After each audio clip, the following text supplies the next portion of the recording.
All right, I am back once again, and I have something that I think everybody on this channel has seen before. It's my Alpa Reflex or Alpa Alina. I'm not really sure which one to call it because it has both names. It says Alpa Alina on the lens cap and the Alpa Reflex up there on the prism. I thought the reflexes were actually the earlier ones, but I guess it is technically a reflex camera, but I'm already babbling and I'm only like 30 seconds into this video. But anyways, as you recall, I did kind of a preliminary review, preview, overview type thing of this camera, and I thought it was interesting, but it had a pretty serious issue with the shutter clapping, which is an issue a lot of these old cameras with Barnick style shutters have, where essentially there's two shutters and they kind of move across in concert, but they can be thrown off, so they kind of move off at different speeds and you don't get accurate exposures. The main way you'll see this is that one side of the image will be really dark, you'll have the middle will be more or less correct, and then you might in some cases have kind of an overexposed edge. I think normally it's pretty even, and then at about the halfway to like 3/4 mark, you'll notice it pretty quickly fades to black. And I was having that issue with this camera. It normally only seems to happen on cameras with faster shutter speeds, like 1,000th of a second and up, and usually the Barnicks don't go much faster than 1,000th of a second, but I had it pretty bad on 1,000th of a second, and it seemed to be pretty noticeable on the 1/500th of a second as well. So I sent it off for maintenance. My understanding is there's only one guy in the world who does maintenance on them anymore, a guy by the name of Radu, and he runs something called R3 Maintenance, or R3 Camera Repair, I believe, somewhere in Florida. I forget where off the top of my head, but I sent it to him, about 9 months ago, I want to say, and he had it for a while. I had to email him a few times and remind him he had it, and he eventually fixed it and got it back to me a few weeks, I guess about a month ago. It's probably been a month or more. It's hard to remember. I put a couple of rolls of film in it, and it took me a while to shoot them all, but I will have some sample photos at the end. And I gotta say, it looks like he did a really good job. There was a lot of dust in the viewfinder. He cleared all that out. There was a lot of things, like I said, the shutter seemed to have issues at all the faster speeds, and that seems to be gone. I don't know if I tested it thoroughly enough to definitively prove it's gone, but he did fix it. He also replaced the clutch spring in the film advance mechanism, because that was the thing I noticed before, is I would kind of half turn it and it would kind of slip back. Now it doesn't do that. It just seems to kind of lock in place, or maybe recoil just a tiny little bit, like a couple of millimeters, and then it goes. So that's nice. He was able to replace that, but it did cost me an extra like 30 or 40 bucks. So people are gonna ask, how much did you spend on it? And I say with the maintenance, with all the shipping and the maintenance, I spent about, I think it was like $450. So it was not cheap at all. It was pretty expensive. It's one of those things where you can tell I have to kind of ponder it. Was it worth the money?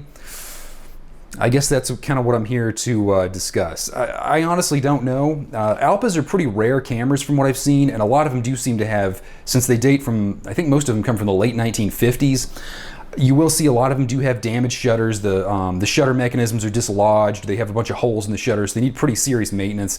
I've seen some that just have like body rust, like they were left outside or something. Let me pull that lens off since we're talking about cameras. This seems a little more appropriate. But anyways, I have to say that it was enough money. I'm not sure it was really worth it. The camera wasn't free or like dirt cheap. It was, I think it cost like $600, maybe a little over with tax. So I'm down like $1,000 or over $1,000 in this whole thing. And a lot of people might say, oh, well, if you buy an Alpa with a lens in like good working condition, it'll probably run you $1,200. And I would say, yeah, that's probably true. So I think in that regard, I did kind of come out a little bit ahead.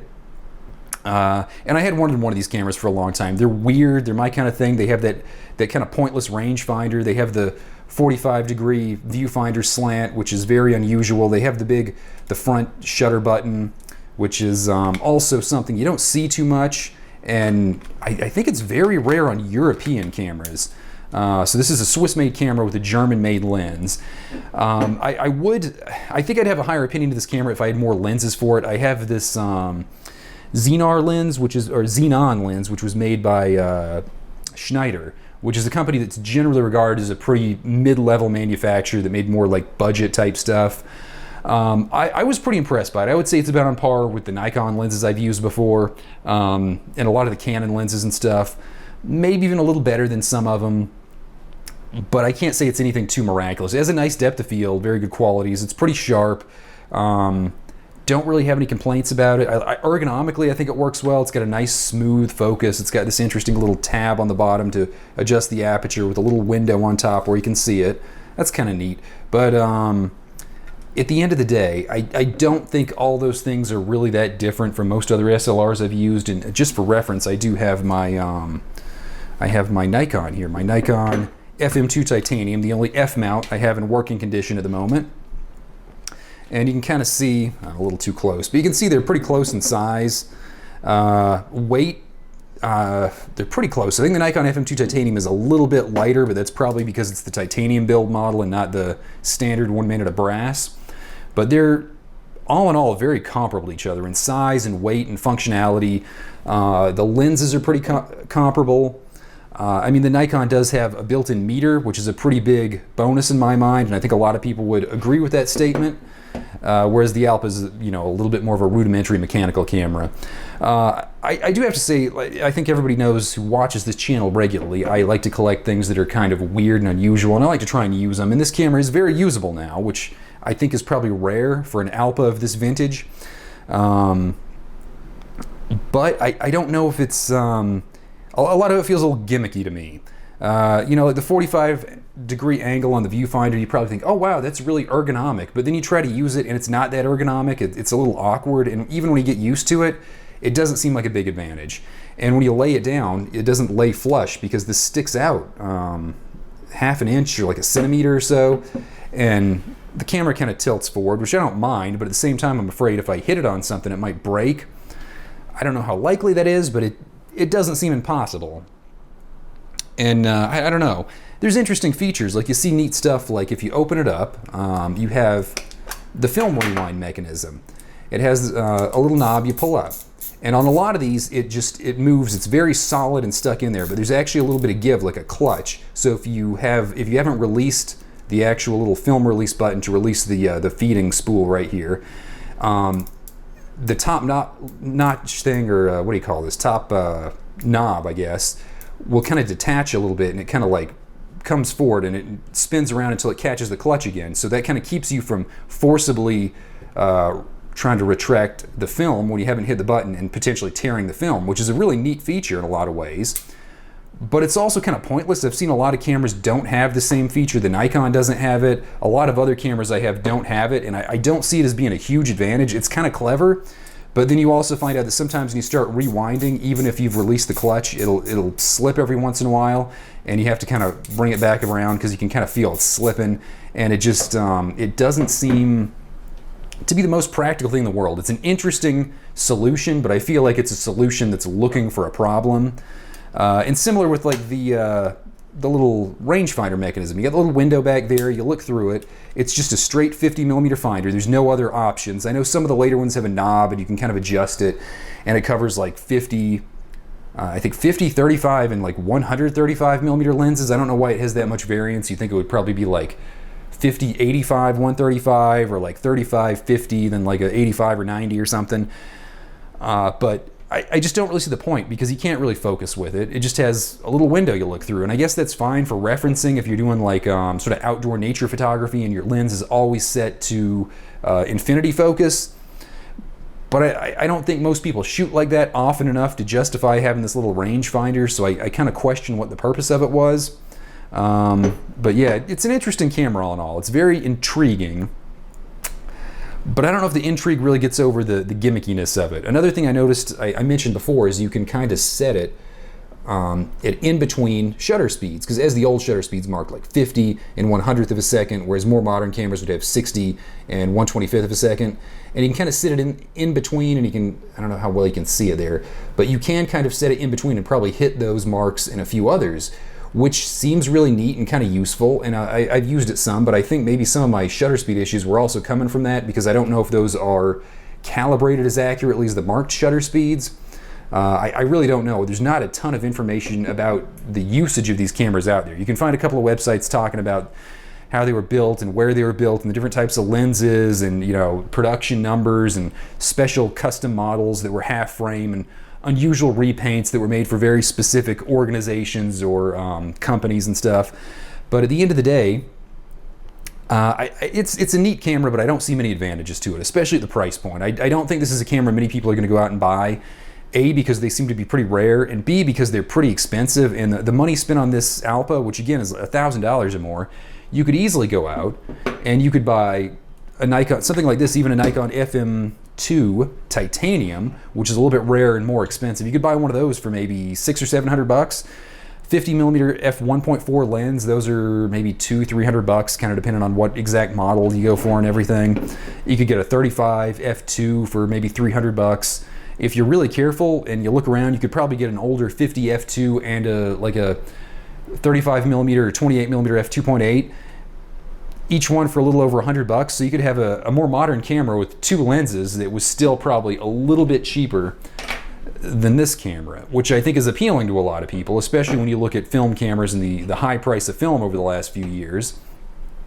But I don't know. Like I said, it's an interesting camera, but I don't know if I've really had it long enough and used it enough to have really solid opinions on it.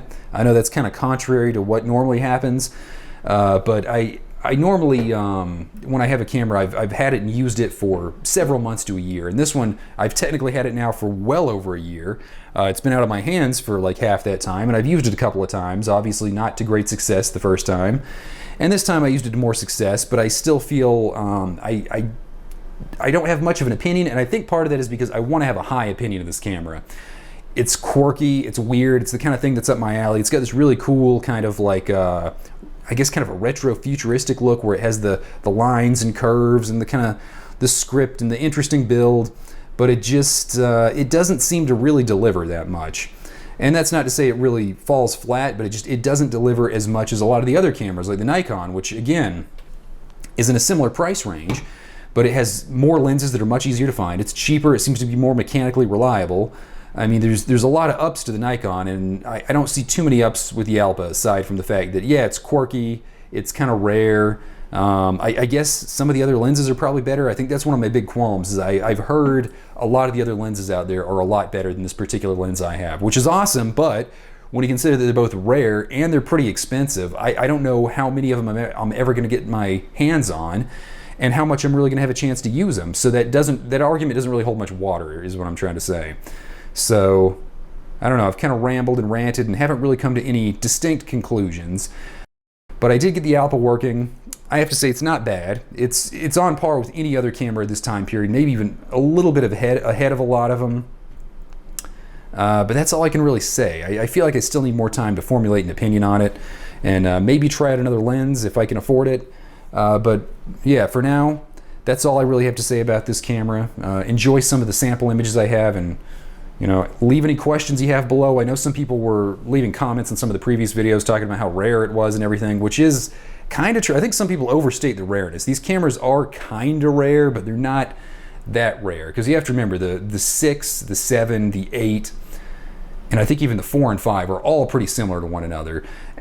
So I don't think there's going to be a huge difference between even like a 4 and an 8. I'm not sure off the top of my head. I did all the research a while ago, but that was back when I first got the camera, so it's been over a year and I don't quite remember.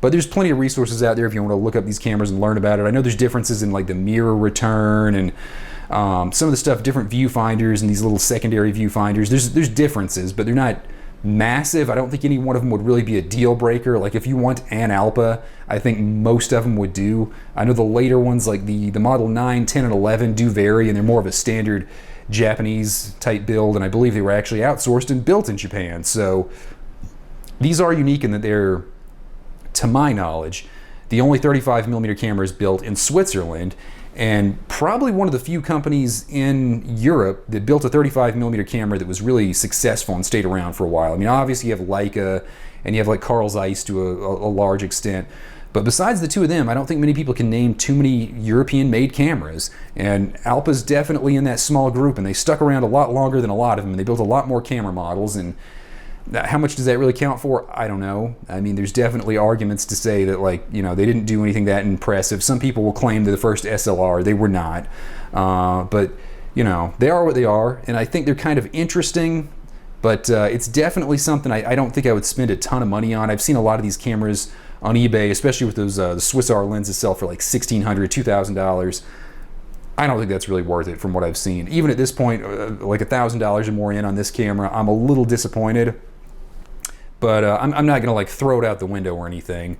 But I don't know if it's gonna stay in my collection forever. I have lots of other cameras, and this one's kind of neat. But given the rarity, the lenses and stuff, I don't see it becoming a centerpiece of my collection. Nor do I see it being something I use on like a daily basis. It's neat, but it doesn't go too much beyond that. All right, so I've rambled on for way too long.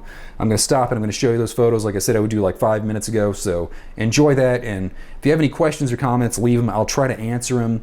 Like I said, I'm not an expert when it comes to these cameras. I can look stuff up and I do have some experience using them, but I am far from an expert.